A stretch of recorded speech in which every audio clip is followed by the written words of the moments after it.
channel Competition Community में. To all the CG aspirants, your wait is over and we are back with our next interview session. आज हमारे बीच ऐसी शख्सियत मौजूद है जिन्होंने न केवल आपके सपनों को जिया है बल्कि उन सभी परिस्थितियों का डट कर सामना किया और अपने लक्ष्य को हासिल कर लिया.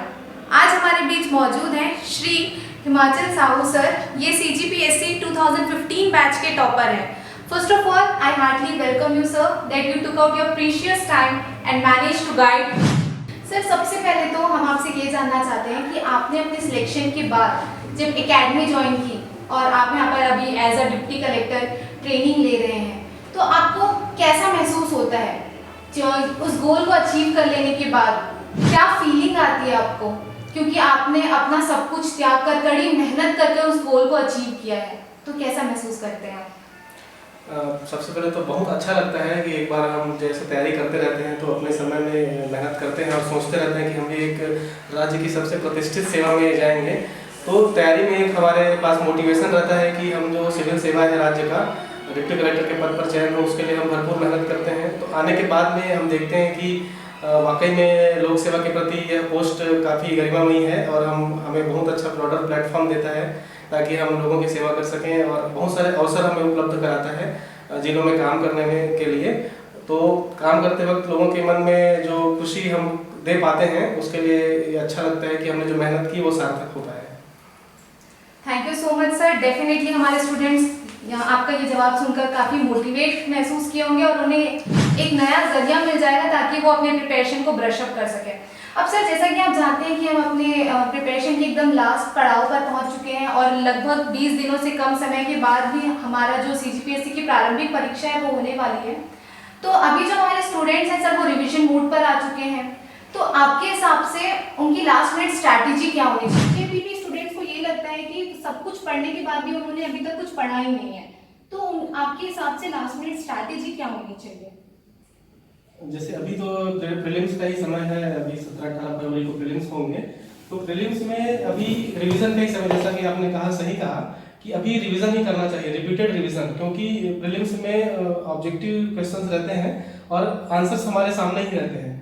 तो हमारे उनको रिकॉग्नाइज करना है, हमको ऑप्शन को रिकॉग्नाइज करना है. इसलिए एक बार सिलेबस को पूरा कंप्लीट करने के बाद में हमको मल्टीपल जिस सोर्स से हमने पढ़ा है उसको बार बार रिवाइज करना चाहिए ताकि सारे फैक्ट्स हमारे दिमाग में बार बार रिवीजन होकर के वो प्रिंट हो जाए. उसके बाद में जैसे सभी सिलेबस के हर पोर्शन को आपको कवर करना जरूरी है, क्योंकि जैसे कि इंडिया का पोर्शन है, CG का पोर्शन है, तो 50-50 उसमें क्वेश्चंस आते हैं.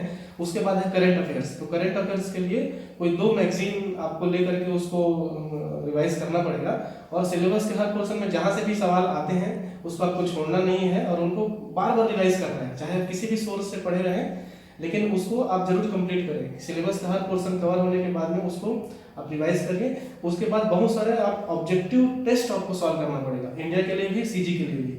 बहुत सारे ऑब्जेक्टिव आप पेपर सॉल्व करेंगे, टेस्ट सीरीज भी मार्केट में अवेलेबल है. तो टेस्ट का सॉल्व करना, ऑब्जेक्टिव का सॉल्व करना बहुत ज़्यादा जरूरी है. उनको एनालाइज करना कि हमारा कौन सा क्वेश्चन गलत हुआ, कौन से गलत क्यों हुआ, उसके बाद उसका सही आंसर क्या है, उसका एक्सप्लेनेशन क्या है. तो इस प्रोसेस से आपका जो याद करना होगा ऑब्जेक्टिव वो बढ़िया हो जाएगा प्रीलिम्स के लिए. मैं यही कहता हूँ कंटिन्यूअसली रिवीजन करना चाहिए, बहुत सारे क्वेश्चंस प्रैक्टिस करने चाहिए. तो सर, एक सवाल जो हमारे स्टूडेंट्स के मन में ये भी आता है कि बहुत सारे पास्ट ईयर्स के पेपर वो लोग सॉल्व कर रहे होते हैं, तो क्या पास्ट ईयर के क्वेश्चंस रिपीट होते हैं? नहीं, पास्ट ईयर के क्वेश्चन तो रिपीट बहुत ही कम होते हैं, नहीं होते, नए क्वेश्चंस बनाए जाते हैं PSC में. लेकिन पास्ट ईयर क्वेश्चन पेपर देखने से हमको समझ में आता है कि कौन कौन से सिलेबस के कौन कौन से पोर्शन से हमारे ऑब्जेक्टिव क्वेश्चंस आ रहे हैं, कि साइंस एंड टेक्नोलॉजी में कहाँ से आ रहा है, इन्वायरमेंट में कहाँ से आ रहा है, करंट अफेयर में कहाँ से पूछा जा रहा है, और जो भी पॉलिटी, इकोनॉमिक्स और ज्योग्राफी के क्वेश्चंस हैं वो कहाँ से उठाए जा रहे हैं. तो हमारे मन में एक पैटर्न बनता है कि ये प्रीवियस ईयर क्वेश्चन पेपर में ये एरिया फोकस है, प्लस ऐसे ऐसे सवाल पूछे जा रहे हैं. तो सेम सवाल तो नहीं आएंगे, लेकिन उसी एरिया से वैसे ही टाइप के सवाल आ सकते हैं. तो हमको एक्चुअल में हमारी तैयारी के लिए एक दिशा मिलती है. तो पहले प्रीवियस ईयर पेपर्स को हमको जरूर सॉल्व करना चाहिए ताकि हमारे मन में एक एग्जाम के प्रति की डिमांड क्या है, परीक्षा चाहती क्या है हमसे, वो जरूर होना चाहिए. हर परीक्षा के लिए अलग अलग डिमांड हो सकती है. तो CGPSC के प्रीलिम्स को देखा जाए तो जो फैक्चुअल डेटा ज़्यादा उसमें डिमांडिंग रहता है, तो हमको प्रीवियस ईयर पेपर के एनालिसिस से ही पता चलता है। Thank you so much sir. अब सर मैं एक बहुत ही महत्वपूर्ण सवाल जो हमारे विद्यार्थी आपसे जानना चाहते हैं, जैसे कि छत्तीसगढ़ बहुत ही ज़्यादा वेटेज रखता है सीजीपीएससी के एग्जाम में और ये अपने आप में एक बहुत ही विशाल सब्जेक्ट है, तो इस लास्ट मिनट में इसकी प्रिपरेशन कैसे की जाए या रिविजन कैसे की जाए? क्योंकि मोस्टली जो स्टूडेंट्स होते हैं वो इस लास्ट टाइम में हार्ड वर्क की जगह स्मार्ट वर्क करना पसंद करते हैं, तो ऐसे कौन से मोस्ट इंपॉर्टेंट टॉपिक्स हैं जिन पे स्पेशली फोकस करना चाहिए? सबसे पहले तो बता दूं कि ये कोई विशाल, कोई कठिन और बहुत सारा करने वाला ऐसा चीज नहीं है। छत्तीसगढ़ के प्रीलिम्स में देखा जाए तो 50% उससे भी आते हैं और इंडिया से भी 50% आते हैं। तो छत्तीसगढ़ में देखा जाए तो इंडिया के पोर्शन से हमको कम पढ़ना पड़ेगा छत्तीसगढ़ में, और मार्क्स हमारा उतना ही मिलेगा। मतलब 50 सवाल आएंगे, उसके लिए हमको कम सिलेबस को कवर करना पड़ेगा, जबकि इंडिया के पोर्शन में उसमें भी 50 क्वेश्चन आएंगे, लेकिन हमको सिलेबस ज़्यादा कवर करना पड़ेगा। तो छत्तीसगढ़ को आप वो कॉस्ट बेनिफिट अगर एनालिसिस करें तो छत्तीसगढ़ में आप ज़्यादा पढ़ के ज़्यादा अच्छा कर सकते हैं। तो छत्तीसगढ़ के पोर्शन के लिए हमको वही जनजाति को कवर करना चाहिए, संस्कृति है, लोक संस्कृति है, इन्वायरमेंट से आता है, फॉरेस्ट से आता है, फॉरेस्ट कवर कितना है, हमारे खनिज वगैरह से आता है। उसके बाद छत्तीसगढ़ का जो इकोनॉमिक सर्वे है और बजट जो भी जारी होता है उससे भी सवाल आते हैं। तो हमको ये सब प्रीवियस ईयर पेपर से पता चलता है कि कहाँ कहाँ से ऐसे हमारे सवाल आते हैं। उसके बाद इतिहास में भी जो राजवंश के हैं, प्रमुख रहे हैं, छत्तीसगढ़ में स्वतंत्रता संग्राम का आंदोलन रहा है, वो सबसे भी सवाल आते हैं। तो प्रीवियस ईयर के क्वेश्चन पेपर को देखने से हमको पता चलता है कि कहाँ कहाँ से सवाल आते हैं। और मेरे ख्याल से छत्तीसगढ़ को कम पढ़ के, कम इनपुट से, आप वही स्मार्ट वर्क जो आप बोल रहे हैं, छत्तीसगढ़ के सारे सिलेबस को पढ़ के हमको उस पर फोकस करना चाहिए, उसको बार बार रिवाइज करना चाहिए जो प्रीवियस ईयर पेपर्स में उस एरिया से आते रहे हैं। उसके बाद हमको सभी टॉपिक्स का ऑब्जेक्टिव पेपर जरूर सॉल्व करना चाहिए, मतलब बार बार हमको ऑब्जेक्टिव सॉल्व करके उसको फिर से रिपीटेडली रिवीजन करना चाहिए। जी थैंक यू सर। अब जैसे आपने बताया इकोनॉमिक सर्वे के बारे में, तो इकोनॉमिक सर्वे अपने आप में एक बहुत ही महत्वपूर्ण और इम्पॉर्टेंट टॉपिक है और ज़्यादातर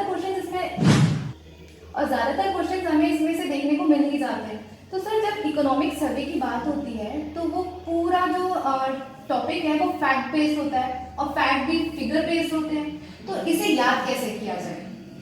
देखिए, हमको इकोनॉमिक सर्वे में ऐसा नहीं है कि उसमें फैक्ट तो बहुत सारे रहते हैं, लेकिन हमको पूरे सर्वे के ओरिजिनल बुकलेट को नहीं पढ़ना है। हमको कोचिंग्स के जो मटेरियल, जो कंपाइलेशन होते हैं, किसी दो कोचिंग इंस्टीट्यूट के, कोई भी हो सकता है जो आपको अच्छा लगे, अपीलिंग लगे, जिसको आपको पढ़ने में अच्छा लगे, उस कोचिंग संस्था के आप 2 मैगजीन लेकर के उसमें जो इकोनॉमिक सर्वे का जो समरी दिया रहता है, मतलब जो सारांश दिया रहता है, उसको एक बार आपको देखना है। और उसमें भी उसको जैसे ट्रेंड जो रहता है, मतलब हमारा मैन्युफैक्चरिंग सेक्टर कितना बढ़ा, छत्तीसगढ़ का जीडीपी कितना रहा, छत्तीसगढ़ का बजट कितना रहा, उसके बाद उसमें सर्विस सेक्टर में छत्तीसगढ़ का योगदान क्या रहा, और बहुत सारे सेक्टर्स में क्या क्या ग्रोथ हुआ और क्या क्या ट्रेंड रहे, है ना। आपको मोटा मोटा आंकड़ा और रेंज पता रहे तो भी हम वहाँ पर ऑब्जेक्टिव सॉल्व कर सकते हैं।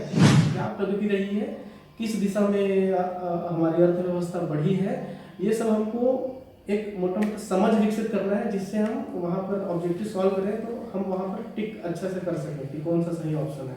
और आंकड़े जो एकदम से जो जरूरी आंकड़े हैं, जैसे कि सर्विस सेक्टर, मैन्युफैक्चरिंग सेक्टर और प्राइमरी सेक्टर का योगदान, ये सब हमको याद करने हैं। लेकिन बहुत सारे आंकड़े ऐसे होते हैं जिनको हमको याद नहीं करनी, केवल एक ट्रेंड जानना है और समझना है कंसेप्ट को, अर्थव्यवस्था के। Thank you sir. अब सर बीइंग अ टॉपर, आपसे एक महत्वपूर्ण सवाल जो हमारे विद्यार्थियों के मन में आता है वो ये है कि बहुत सारे स्टूडेंट्स ये मानते हैं कि सीजीपीएससी प्री का एग्जाम हो और तुक्का ना मारा जाए तो एग्जाम नहीं क्लियर होता है। तो सर क्या आपकी इसमें क्या राय है? क्या आपने अपने टाइम पे तुक्का मारा था? नहीं, इसको मैं तुक्का नहीं कहूँगा। तुक्का एक्चुअल में वो होता है जिसमें जैसे कोई सवाल है, उसमें आपको कोई भी ऑप्शन नहीं आता और आप उसमें से उसको फिर भी सॉल्व कर रहे हैं, वो एग्जैक्टली तुक्का होता है। तो ऐसे सवाल बिल्कुल तुक्का नहीं मानना चाहिए। तुक्का से हम आते हैं नीचे एक डिग्रेड करके, वो होता है मतलब इंट्यूशन, है ना, आभास करना कि ये सही हो सकता है।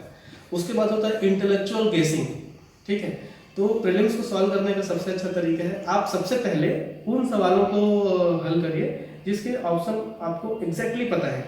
मतलब जैसे कोई क्वेश्चन है कि एग्जैक्टली डेटा आपको पता है ना, तभी आप उसको सॉल्व करिए। दूसरे राउंड में उन क्वेश्चंस को सॉल्व करिए जिसमें जैसे कि दो ऑप्शन हमको लग रहा है कि डाउटफुल है, लेकिन आपको थोड़ा लॉजिक लगा करके, थोड़ा आपको हिस्ट्री से, ज्योग्राफी से, इन्वायरमेंट से, मल्टी डायमेंशनल उसको देख के, एक्सट्रापोलेट करके उसको आपको देखना पड़ेगा कि ऑप्शन कौन सा हो सकता है, उसको आप टिक करिए। उसके बाद आता है कि आपको 3 ऑप्शंस में डाउट हो सकते हैं। एक को आपने एलिमिनेट कर लिया, उसके बाद 3 बच गए, तो 3 में भी आपको अगर लॉजिक लग रहा है तो आप उसको सॉल्व करिए, वरना मत करिए। उसके बाद जो 4th ऑप्शन वाला जो बताया था कि आपको तुक्का तो बिल्कुल ही नहीं लगाना, क्योंकि नेगेटिव मार्किंग होती है। और जहां तक मैं समझता हूँ कि किसी को भी 100 सवाल नहीं आते हैं, है ना, सभी को 55 से 60 एग्जैक्टली पता होते हैं, ये फिगर आगे ऊपर नीचे हो सकता है। उसके बाद लोग अपने इंटेलेक्चुअल गेसिंग से, लॉजिकल से लगा करके, लॉजिकल रीजनिंग लगा करके, इंट्यूशन से, इसको मैंने यहाँ पढ़ा था, हिस्ट्री में तो ऐसा हो सकता है, या ऐसा कुछ लॉजिकल हम रीजनिंग कर सकते हैं कि ये ऐसा नहीं हो सकता। जैसे 4 ऑप्शन है आपके, लेकिन कोई एक ऑप्शन इंडिया के बाहर का है ना, तो वो तो ऑब्वियसली नहीं ही होगा। तो ऐसे हम एलिमिनेट करके, एलिमिनेशन मेथड लगा करके, उसके बाद ये अपने तर्क लगा करके हम ऑप्शंस को एलिमिनेट कर सकते हैं। तो तुक्का बिल्कुल भी नहीं लगाना चाहिए। 4 ऑप्शन कुछ भी नहीं पता है, क्वेश्चंस के बारे में बिल्कुल भी नहीं पता है, तो ऐसे सवालों को बिल्कुल हल नहीं करना चाहिए। आप एग्जैक्टली एक ऑप्शन से ही, उसके बाद 2 ऑप्शन में डाउटफुल और 3 ऑप्शन में डाउटफुल वाले में आपका अटेम्प्ट आप बढ़ा सकते हैं क्वेश्चंस का। Thank you so much sir. तो सर अब ज़्यादा जाते आप हमारे CGPSC के अभ्यर्थियों को क्या संदेश देना चाहेंगे और किन बातों का उन्हें विशेष ध्यान रखने के लिए कहेंगे? अभी जो प्रीलिम्स होने वाला है उनके सभी अभ्यर्थियों को मैं शुभकामनाएं दूंगा कि अच्छे से, ऑल द बेस्ट भी कहूँगा कि अच्छे से वो लोग पढ़ाई करें।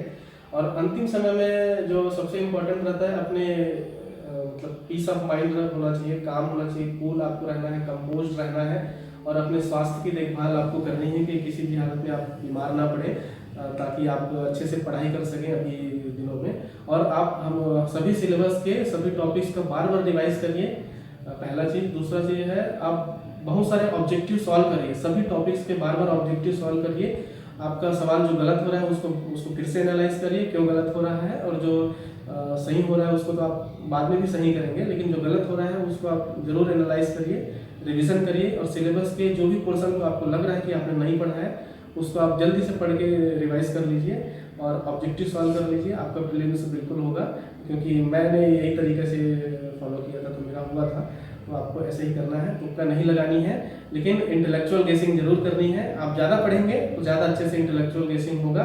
और revision is the backbone of preparation, है ना। आप सिलेबस पूरा कवर करके बार बार रिवाइज करिए, मल्टीपल ऑब्जेक्टिव सॉल्व कर लीजिए, आपका प्रीलिम्स जरूर। मैं कहना चाहता हूँ कि आप बिल्कुल नर्वस ना होइए, घबराइए नहीं, ये होता है, एग्जाम का पार्ट है। लेकिन वो अच्छा पॉजिटिव भी रहता है कि हमको एग्जाम का डर तो है, लेकिन उसको डर को हावी नहीं होने देना है। आप अच्छे से पूरे सिलेबस को पढ़िए, सारे सब चीज़ को कवर करिए, ऑब्जेक्टिव सॉल्व कर लीजिए, आपका बिल्कुल होगा।